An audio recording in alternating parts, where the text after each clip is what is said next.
Hey, what's going on guys? I'm Primal Liquid and right now I'm going to show you guys how to get around 40 million gold in Tales of Zestiria. Okay, so before we jump straight into things, there are a few things you do need. You are going to need the bronze, silver and gold key for the chests. Now, the bronze and silver you get going through the story. The gold is an optional dungeon called Arctis Ruins. However, we do go there in this guide anyway, so you can pick it up there and then. Okay, so basically, in order to get 40 million gold, we're basically going to be fighting one specific enemy called the Mimic Giant. Now, this Mimic Giant has a chance of spawning when you open a chest. However, there are level requirements as well. You do need to be level 76 plus in order to get the Mimic Giant to spawn. So one other thing to mention is you are going to need the Lord of the Lands at least level 3 for all areas. That's basically just so that any chest you open will actually respawn after a couple of dungeons. Okay, so once you've got the keys, once you've got the Lord of the Lands all set, and once you've got most of the dungeons unlocked with you being level 76 plus, it's time to actually start earning some gold.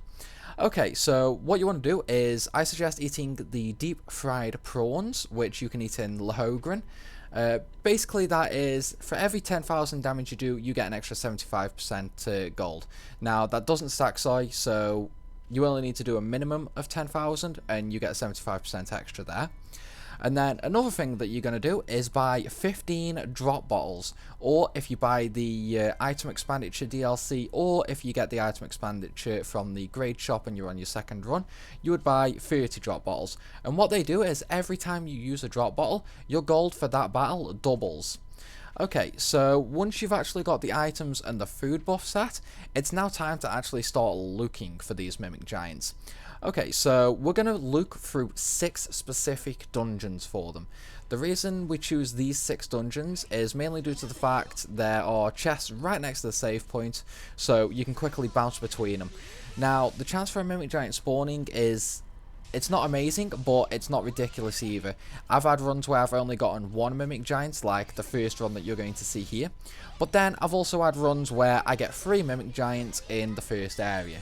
So, you know, it is quite RNG based, and that's why I said at the start of this video around 40 million gold per hour. Now, you can get higher than that if you actually do raise the difficulty. However, I prefer doing this on simple, simply due to the fact the difference in gold is not worth the time difference, to me anyway. I personally find that you earn more gold per hour by doing it on simple.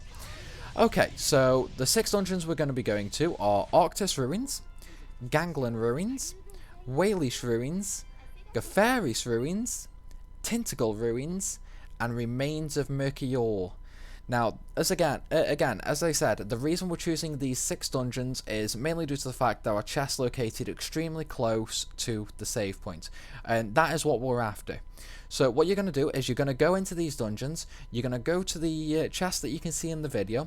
Once you open them up, if a Mimic Giant doesn't spawn, no worries, just move on to the next.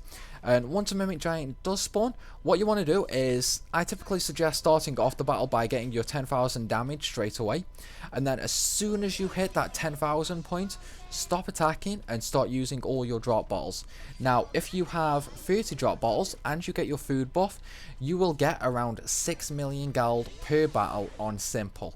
Now, I can't give you the exact amount on hard mode, but if you do it on Chaos mode, which is the hardest difficulty, you will get around 8.5 million gold per battle. However, the fights do take around about 6 to 7 minutes on Chaos, rather than, you know, the 2 to 3 minutes they do on simple. That's why I think it's more efficient to do it on simple.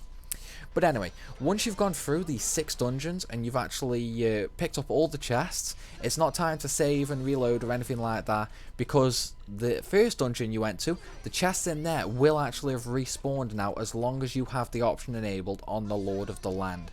Now, if you want to know how to unlock a specific Lord of the Land, I will have that information down in the description for you. As for leveling them, typically it's not too hard to get them to level 3, which is all you actually need to get the treasure regeneration ability. But that's pretty much it for this video, guys. I mean, it's a very straightforward process. All you have to do is keep going through the 6 dungeons. Once you've used all your shark bottles, then just go back to Lahogran and rebuy them. Sorry, not shark bottles. Shark bottles are what they're called in the Japanese version.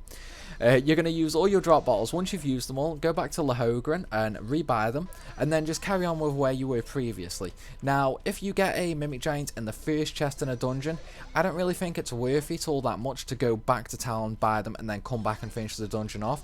I typically finish the dungeon and then go back to town and then go to the next dungeon. But yeah guys, I hope you guys enjoyed the video. If you did, then please by all means hit that like button, and as always, peace out.